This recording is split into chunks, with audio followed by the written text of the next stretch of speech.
मेरे पागल पति ने पहली रात ही मुझे लहूलुहान कर दिया था।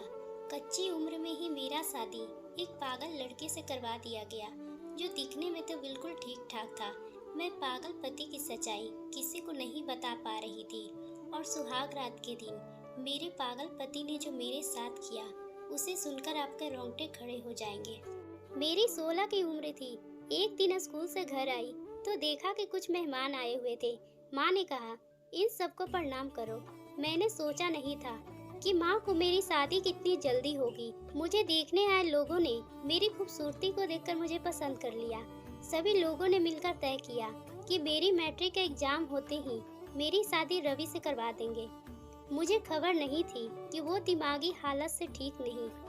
देखने में तो वो बिल्कुल ठीक लगते थे। बातचीत करने से भी पता नहीं चल रहा था कि उनके दिमाग में कुछ खराबी है। मैं दुल्हन बनके उनके घर गई तो पहली रात इस मेरा स्वागत किया कि खुद तो खा लिए और मेरा किसी ने ख्याल नहीं किया। यूं शादी की पहली रात ही मुझे भूखा सोना पड़ा। जब मेरे पति कमरे में आए, उनकी अजीब हरकतों से डरकर एक तरफ बैठ गई। शादी के अगले दिन मेरे पति का जन्मदिन भी था। घर पर पार्टी रखी गई थी। मेरे घर वाले पार्टी में आए तो मैंने रोना शुरू कर दिया कि मुझे भी अपने साथ ले चले। मेरी तड़प को देखकर माँ का दिल पसीज गया तो वो मेरी सास से मिन्नतें की, और मैं अपने घर वालों के साथ जन्मदिन की पार्टी के तुरंत बाद ही मायके वापस चली गई।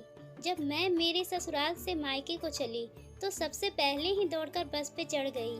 यह भी समझ नहीं थी कि सास ससुर की इजाजत ही ले लेती। वही आंखें जो कल तक रो कर सूज गई थी, वो आज मायके के लौटने की खुशी में चमक उठी थी। खैर, मायके में एक हफ्ते गुजर गया था। मैं हर दिन प्रार्थना करती थी कि भगवान करे ससुराल वाले मुझे कभी लेने ना आए और मेरा पति भी ना आए। मुझे तो बस इसी बात की फिक्र थी। लेकिन माँ ये सोचकर बहुत परेशान थी कि कब मेरे ससुराल के लोग मुझे लेने आएंगे। मैं तो अपनी सहेली से मिलकर कितनी खुश थी, जैसे वापस जाना ही नहीं। 10 दिन ही गुजरे थे कि एक दिन मौसी जी की लड़की आ गई। बोली, कुछ होश है सुमन, तुम्हारा दूल्हा कितना उदास है और वो तुमसे बहुत नाराज भी है। ये सुनकर मैं चुप थी तो उसने कहा, देखो सुमन, तुम्हें रवि से बात करनी चाहिए। फिर उसी ने मुझको समझा बुझाकर राजी किया मैं रवि को फोन करूं। मेरे फोन करने के बाद रवि ने फोन उठाया। उसकी आवाज सुनी तो मुझको बड़ी शर्म आई। कुछ बात मुंह से ना निकल रही थी। पीछे से मौसी की बेटी आलिया कहे जा रही थी, कुछ तो बोलो। बस फिर क्या था, वो जैसे बोलती फोन पर, मैं रवि से वैसे ही बोलती। कुछ दिन बाद रवि अपनी बड़ी बहन के साथ मुझे लेने आए। उनको देखकर मैं छुप गई, पर माँ ने मुझे सजा सवार कर दोबारा दुल्हन बनाकर उसके साथ रवाना कर दी। मेरी कम उम्र होने के कारण मेरी सारी हरकतें भी बच्चों जैसी थी। मैं रवि की परवाह नहीं करती थी और अपने आप में मग्न रहती। मेरे पति भी अपनी हरकतों की वजह से मेरे आगे पीछे शोर मचाकर पूरे घर में घूमते। ये देखकर मैं कभी हंसते हंसते लोटपोट हो जाती। फिर ये सोचती कि दूल्हे तो ऐसे नहीं होते हैं। ये पागल तो जब खुश होता है तो बंदरों की तरह उछल कूद करता है। तभी ये सोचकर मेरी आंखों में आंसू आने लगते। मेरे रोने से रवि को बहुत खुशी मिलती। मैं जब भी रोती तो उसे रुलाने वाली बातें करता। कभी कभी छड़ी उठाकर मारने लगता तो मैं बचने के लिए छत पे भाग जाती। वो थककर जब बैठ जाता तो मुझे रोते रोते हंसी आ जाती। ये तमाशा हमारी पड़ोसन भी देखती और अफसोस करती। मैं 2-3 सप्ताह ही रवि के कमरे में सो पाई। फिर मैंने वहाँ सोना बंद कर दिया, क्योंकि वह मुझे रात भर सोने नहीं देता। उसे जब पता चला कि मैं बिल्ली से बहुत डरती हूँ तो बिल्ली पकड़कर मेरे सामने में ले आता। एक रात तो बिल्ली पकड़कर रूम में ही बंद कर दिया। फिर उसे उस बिल्ली के साथ कमरे में ही छोड़ दिया। वो तो शुक्र था कि उस रूम की खिड़की मैंने खोली। बिल्ली आराम से कूदकर बाहर निकल गई। मगर रवि तो मेरे डरने से इस कदर खुश हुए, क्या बताऊं। उसके बाद तो मुझे सारी रात रूम में ही रहना पड़ा और मैं बच्चों की तरह रोती। उसे इस तरह गिड़गिड़ाते देखकर वो बहुत खुश होते।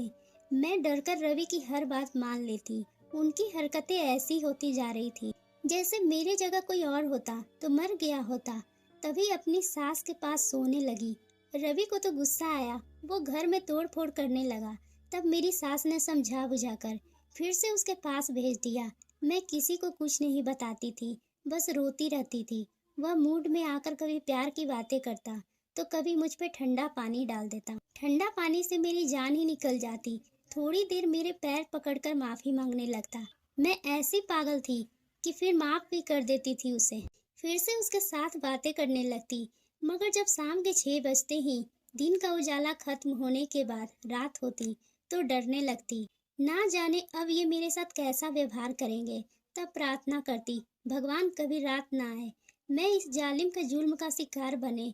एक दिन रविवार की शाम उसने मेरे साथ बड़ी बेदर्दी का व्यवहार किया।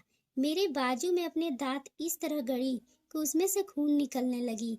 मैं तो तकलीफ से रोने लगी, मगर वह मेरी आवाज सुनने वाला कोई नहीं था। किसी तरह कमरे से निकल पाई और भागकर सास के कमरे की तरफ गई। तभी ससुर जी की आवाज सुनाई दी। वो कह रहे थे, रवि की माँ, बच्ची को अपने पास ले आओ, शायद वह पागल उसको मार रहा है। मेरी सास ने कहा, रहने दो, मर नहीं जाएगी। अगर आज ले आई तो रोज मेरे पास ही रहेगी। अब बेटे को संभालना उसका काम है। जब सास की बातें सुनी तो मेरे होश ही उड़ गए। ऐसी बात कर रही थी। एक पल के लिए तो मेरे ससुर को मुझ पर रहम भी आया। उनके बार बार कहने पर मेरी सास मजबूर होकर मुझे अपने पास बुला ली। सुबह होते ही रवि आकर माफी मांगा और कहा कि मैं जब गोलियां खा लेता हूँ तो उसके बाद मेरी ऐसी हालत हो जाती है कि मुझे पता ही नहीं चलता कि मैं क्या कर रहा हूँ। मैंने अपने ससुर से जिद की कि मुझे मायके छोड़ आए, वरना मैं खाना पीना छोड़ दूंगी और इसी हाल में भूखे मर जाऊंगी। मैंने ससुर जी से कहा, आपका बेटा दिमागी मरीज था, आपने ये बात मेरे पापा से क्यों छिपाई? उन्होंने कहा, बेटा उसने मोहल्ले में किसी छोटी बच्ची को सताया था तो उसके माँ बाप ने उसको पकड़कर जेल में बंद करवा दिया। तब मैं दिल्ली में ही था और रवि की उम्र 14 साल की थी। उसको थाने में ले गया था। उन्होंने पैसे देकर उसको बहुत पिटवाया, जिसके बाद उसकी दिमागी हालत खराब हो गई। मुझे खबर मिली तो मैं फौरन दिल्ली से आ गया। इसका हमने काफी इलाज कराया, तबीयत ठीक हो गया तो अब फिर से रवैया बदलने लगा। कभी सही होता तो कभी ऐसा करता। तो डॉक्टर ने कहा कि इसकी शादी करवा दें, ये तो ठीक हो जाएगा। बहू, हमारी आपसे कोई दुश्मनी नहीं है। हमने इसी उम्मीद में इसकी शादी करवा दी थी कि ये ठीक हो जाएगा। मैं खुद ही ये फैसला कर चुका हूँ कि तुमको मैं मायके छोड़ आऊंगा। तुम तैयार हो जाओ। मैंने जल्दी जल्दी बैग पैक किया और रवि से कहा कि जल्दी वापस आ जाऊंगी। तो रवि ने कहा, कसम खाओ कि आ जाओगी। मैंने जल्दी जल्दी में कसम भी खा ली, मैं आपके घर में जल्दी आ जाऊंगी। इतने में रवि अपने पापा की जिद करने लगा कि वो भी उनके साथ चले और उसको वापस लेकर आएगा। जैसे ही मायके की दहलीज पे कदम रखा, मैंने रोना शुरू कर दिया। घर वाले समझे कि उदासी की वजह से मैं रो रही हूँ। उसी वक्त मेरी सहेली नीलम आ गई, जो हमारे पड़ोस में ही रहती थी। नीलम ने मेरी पीठ पर हाथ रखा तो उसकी उंगलियों पर मेरी कमीज से रिश्ता हुआ खून लग गया। वह परेशान हो गई और बोली, तुम्हें क्या हुआ है? तुम्हारी बाजू से खून लगा हुआ है। माँ ने उसकी बातें सुन ली थी। उन्होंने कमरे में ले जाकर मेरी हाथों को देखा तो उस पे दांत के निशान दिखे। मेरा बदन जख्मी देखकर माँ तो चीखने चिल्लाने लगी। उनको सब पता चल गया कि मैं इस कदर जख्मी हूँ। माँ बोली, सच बता, क्या मामला है? मैंने कहा, माँ, रवि दिमागी मरीज है, कभी प्यार जताता तो कभी इस कदर जख्मी कर देता। माँ, मुझको वहाँ रहने में डर लगता है। मैं ये कब से बर्दाश्त कर रही हूँ। मुझको डर लगने लगा है कि किसी दिन मुझे जान से ना मार दे, उससे पहले कि मैं उस पागल के हाथ से मर जाऊं। भगवान के लिए मुझे बचा लो। मेरी हालत, माँ के आंखों में आंसू निकलने लगे।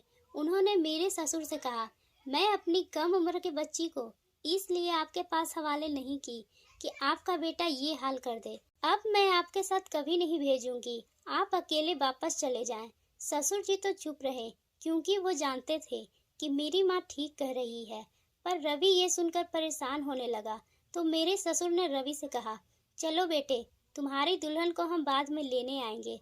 रवि जाते जाते मुझे कहने लगा, अच्छा सुमन बहन, बाय बाय। ये सुनकर मेरी माँ ने सर पकड़ लिया। उनके जाने के बाद मुझे चैन की सांस मिली और मैंने भी फैसला कर लिया, अब मैं उस रिश्ते को खत्म कर लूंगी। 2 महीने मायके में सुकून से रही, फिर अचानक मेरी तबीयत खराब हो गई।